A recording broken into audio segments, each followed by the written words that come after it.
What's up and welcome back. I'm John Stark from MacMovieGuy.com, your favorite blind film critic, and today I'm still doing my March Madness. It's a Netflix thing. It's not has nothing to do with basketball, but I'm finding 31 good, great, or excellent movies on Netflix to recommend that have audio description because I think over the years they've collected enough of them. And this one's old enough that it predates my blindness. So I've actually seen this. This movie came out in 2016. It's The Fundamentals of Caring. So this is my second look at the fundamentals of caring. Go ahead and click like and subscribe.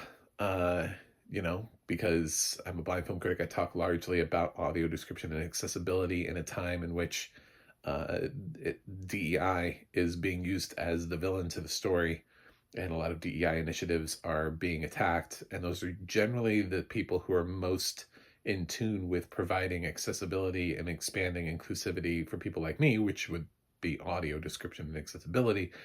So now I have to turn into an influencer. That's really the only way that's ever going to get anything done. I can't just float quietly like I was.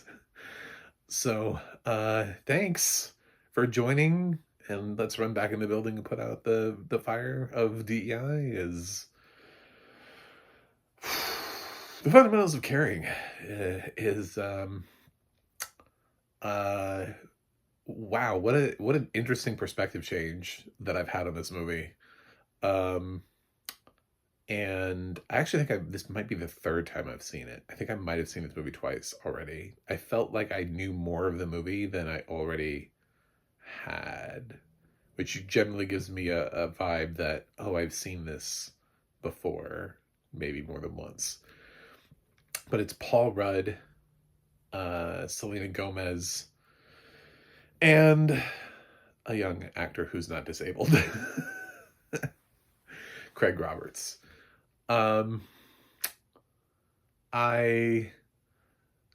So originally when I liked The Fundamentals of Caring, the plot is that there's a man. IMDb reveals, goddamn guys, I catch this all the time with IMDb. I'm like, it would be cool if you didn't reveal that. Like thinking about going into films now cold and getting to see them, without knowing anything about them. Sometimes I see the plot summary and I'm like, are you guys trying to hide that? Isn't that kind of like the twist to the...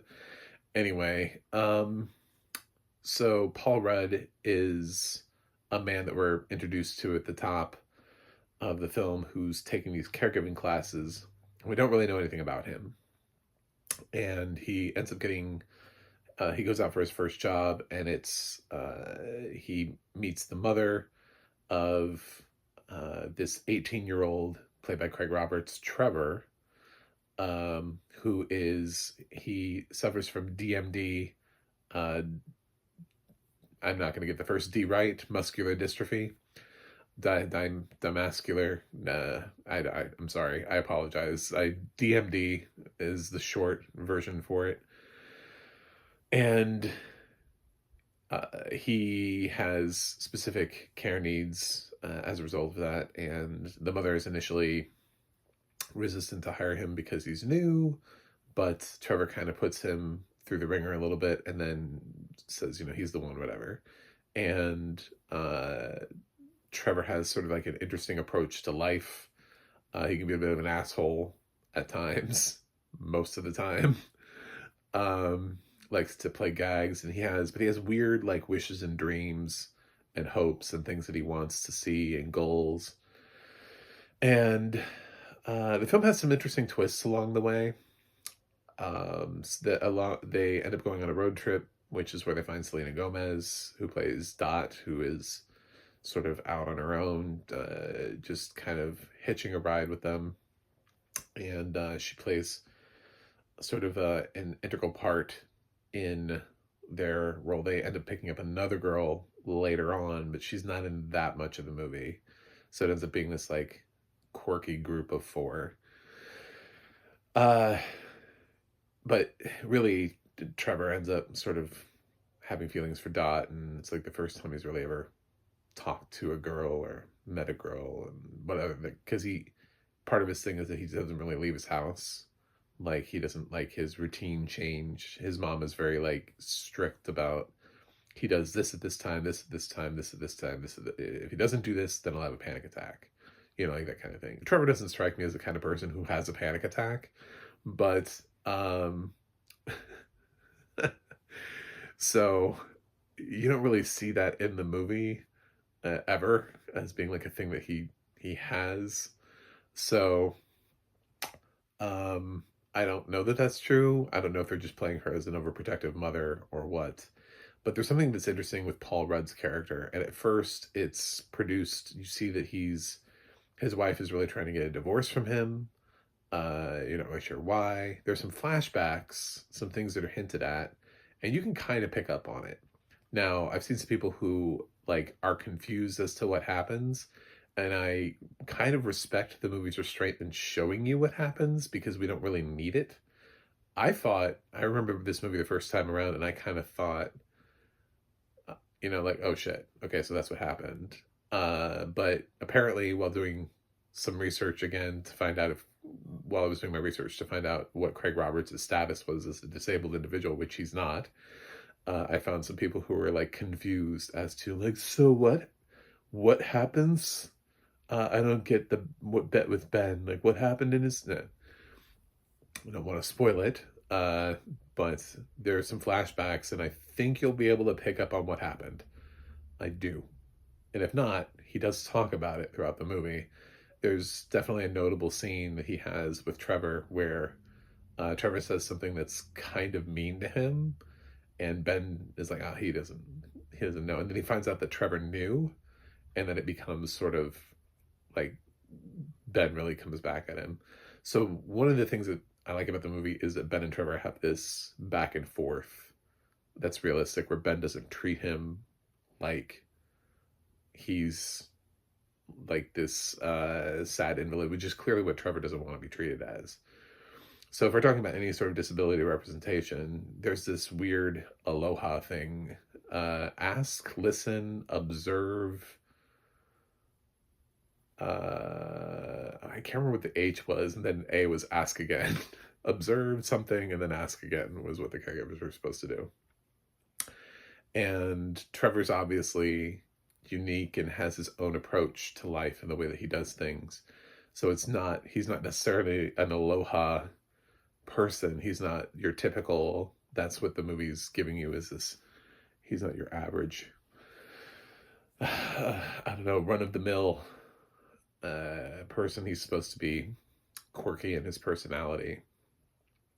So it's so now that I fall under the line myself of disability, I look at this film, and there's some things I've criticized some other movies about recently, and some things I've celebrated other movies about recently.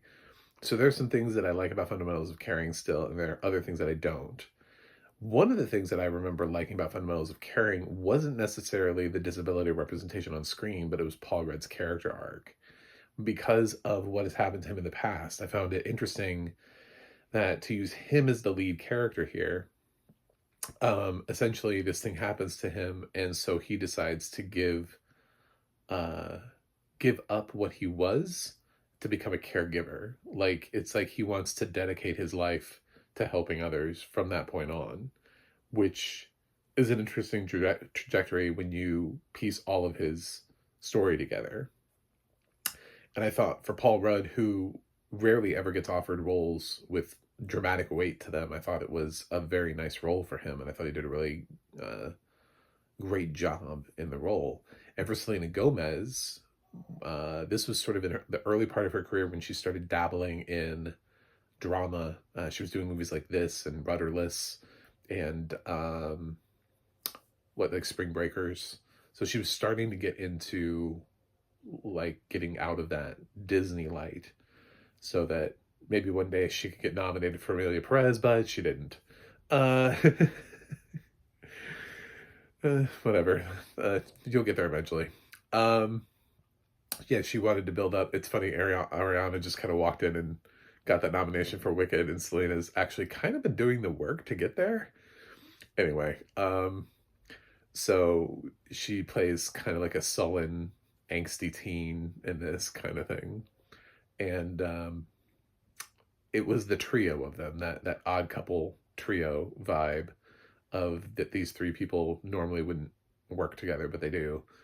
And Craig's approach to Trevor was interesting enough because he wasn't helpless and he never acted helpless. There isn't an emotional moment in this scene where he sits there looking like, I can't.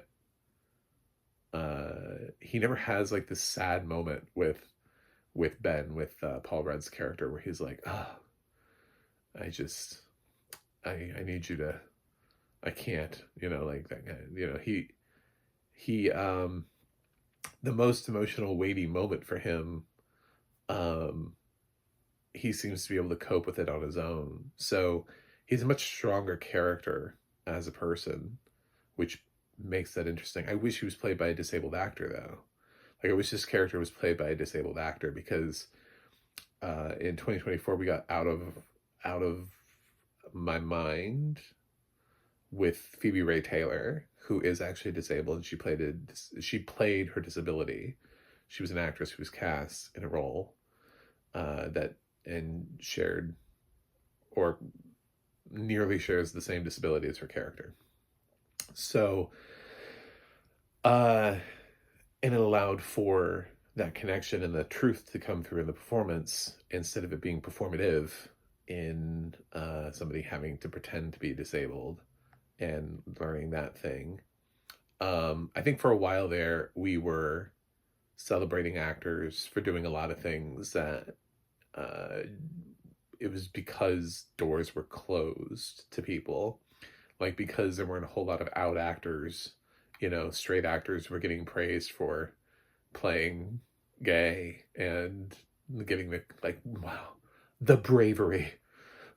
So after a while, we just kind of learned, like, it's not bravery anymore. There has to be more to the role than just that. And the same thing comes with, like, disabled actors. Like, we have disabled actors.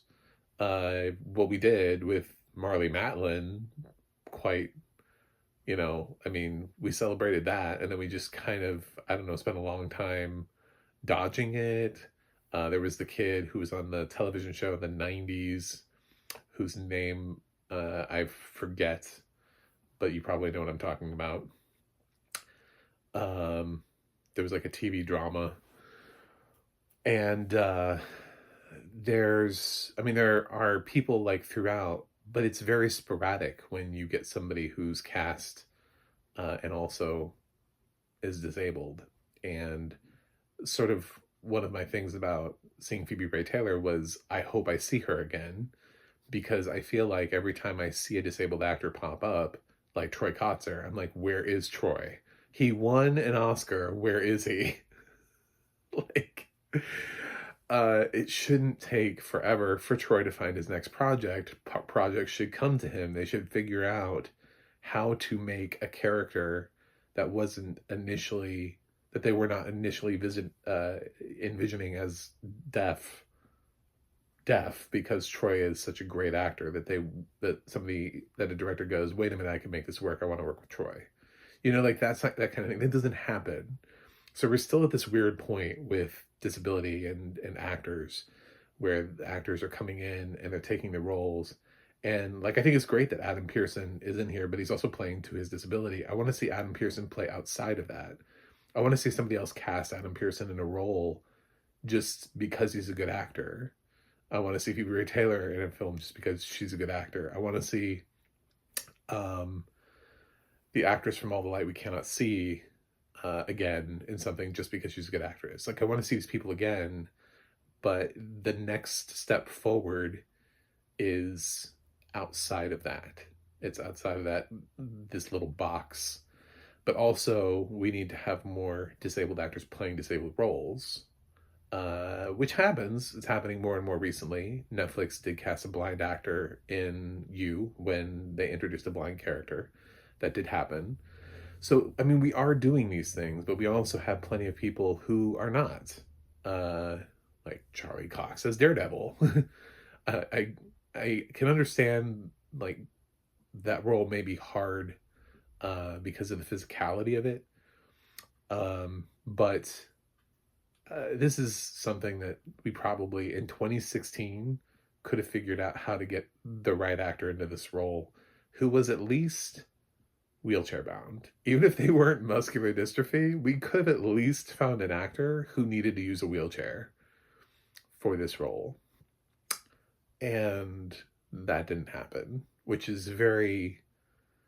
Now it puts me in a position where I look back on this film that I enjoy and I go, the representation isn't there. And it could have been and should have been. So, um, that's the inclusivity of it all. That's what it is it's recognizing that there are actors out there who are trying to get these roles, and the world isn't shaped to put them suddenly into a lot of, nobody's looking to cast them in roles that are not originally designed as disabled. So when you take a role that is designed as disabled and then give it to a non-disabled actor, it's really just thinning the roles that could have been a breakout performance for an actor here and given somebody the opportunity, much like Troy Kotsur had with Coda, to hopefully boost their career. I mean, Marlee Matlin did go on to make more films. Granted, not nearly as many as she should have based on her Academy status, but she has been afforded a lot of opportunities as sort of a focal member of the disabled community in Hollywood. And this could have been a moment for a young actor to come up instead of Craig Roberts in a film where even if they didn't have muscular dystrophy, even if they were just wheelchair bound, even if they just knew what it was like to be in a wheelchair all day long and felt that, I just wonder if they even tried. These are the things I think about now. This is where I'm at now. This is like perspective change. This is the complete flip side is, did you did you put out a casting call that was inclusive, or did you specifically seek out actors who were not and refuse to look at actors who were? So, I thought the audio description on this was pretty interesting. I liked some of the choices in words and some of the scenes in which they're highlighted. And I like when they keep shouting about one of his dreams is to take a piss standing up. And so the narrator picks up on that and uses the same word piss in the same sequence instead of trying to like flip it back to like urinating, Sometimes it's the word choice, and it's maybe a word that you think is crude or something, or we should be using proper English in the audio description, but it's also about matching the piece and matching the theme. And at the time when they use it, it's like Paul Rudd and Craig Roberts are bouncing back and forth, Ben and Trevor talking and using the term piss, and so when the audio description matches it, it's just matching what it is in the scene, the word that they're using. So choices like that kind of stood out to me. I remember some of the visual elements from the movie, and I thought, from what I could remember, things were well described. So it's something that you get to. It's not a heavy description movie because it is a lot of. It's just a drama. It's kind of like a road trip dramedy. So it doesn't give you these big sets or crazy characters or big action set pieces. But there are certain times when it lands a visual. There's this cow that they've really been trying to see, the world's largest cow. And sort of when they get to that moment, that whole scene I thought was described really well. So the description is solid. I just am now in a place, my evolution as a human being has put me in a place where now I think about things like, could we have cast somebody different in this role? And therefore, how do I feel about the film? Should I change my grade? Would I change my grade for it? I think it affects it a little. I think if you had asked me before, I don't remember what my grade was for this movie. I don't like revisiting grades because sometimes movies change as you see them more and more and they go up and down. I prefer to just be honest about I've seen the movie before. This is how I remember it, or this is how I don't remember it, and then be like, oh, well, I like it more on the second time, or I don't like it as much the second time around. Because sometimes that's how movies work. There are movies that are immensely rewatchable, and there are movies that aren't, or they don't hold up, or we watch something 30 years later, and even though we gave it an A 30 years ago, we watch it now and we're like, oh my God, what was I thinking? you know, yeah, it's everything is sort of different. So I probably would have given this an A minus because this whole time over the last 9 years of sitting here with this movie, I've remembered this as being one of Paul Rudd's best performances because he doesn't get very many opportunities to anchor a movie and to anchor it with any sort of dramatic weight at all. Most people don't expect much from him except to be sort of charming and funny, and that's about it. So, and then he never ages. But so going into that, I still find Paul Rudd, I still find his performance to be the emotional core. I didn't go into this movie, I didn't come out of this and remember Trevor as being the emotional core of the movie. I always liked his angle about it and his relationship and how he got into caregiving and his backstory. That was what resonated with me. So the other part is sort of secondary, and it may hurt it a little bit, which is why I'm thinking I'm going to give this a B plus, because now I do have this other thing that I'm thinking about, and it affected the way that I saw the movie. Through that lens, when I'm sitting there watching it, and I'm looking up, I'm like, is this actor actually this? It's funny now that I think about those things, but I do, and so because he's not, I think I mean, he's not like a huge star either. This isn't even like one of those opportunities like giving Bryan Cranston an opportunity to do something. And this is Craig Roberts. I honestly, you know, it's not a huge star. I mean, he has credits, so I'm not going to say he's like an unknown actor, but you didn't put Paul Rudd in a movie with Brad Pitt. This isn't like I don't even understand like the star turn of it all. You picked somebody who decidedly of the three people in the movie, Paul Rudd, Selena Gomez, Craig Roberts, he's the least known. So you could have searched harder and found somebody who could have used the gig to sort of boost their career as a disabled actor, but you didn't. So I do sort of have a little bit of a different feeling. I still recommend the movie. Um, some of the criticisms I've had about other disabled movies is that it doesn't present you with a solution. I don't know if there is a solution to DMD. And if anything, while I'm not, it's not my disability, so I'm not acutely aware of every single aspect of it. One of the things that I like about uh, it is that it does present that he has a caregiver. It does talk about things that he needs caregiving for. Yes, it uses sort of the more humorous aspects of it, like talking about wiping his ass, but he needs somebody to make food for him, and eventually the story becomes about getting him outside the house and going on this road trip and getting him to do some of the things that he has on this weird bucket list, this weird map of things that he wants to do. So I think there's some positivity toward how can you make a better life for somebody who has a very limited time on the planet.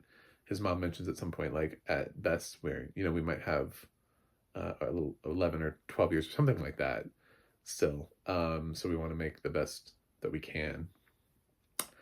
And I think the fact that there's a point where he's pitching the trip to her, and she's like, "Are you?" And he's like, I'm just pitching to get your son out of the living room." Like I'm saying I can get your son out of the living room, basically, and it's like, who wouldn't want that? If there was somebody who was there who could help you and who was willing to go on whatever weird journey with you and be your caregiver along the way on the road, so to speak. So, and because of Ben's past, it feels like he's doing all of this to try to make up for something that he feels like he needs to make up for. So when everything's put together, I like it. It is based on a book. It is an adaptation. So um I don't I don't dislike it as much, but I find it more problematic now than I did before.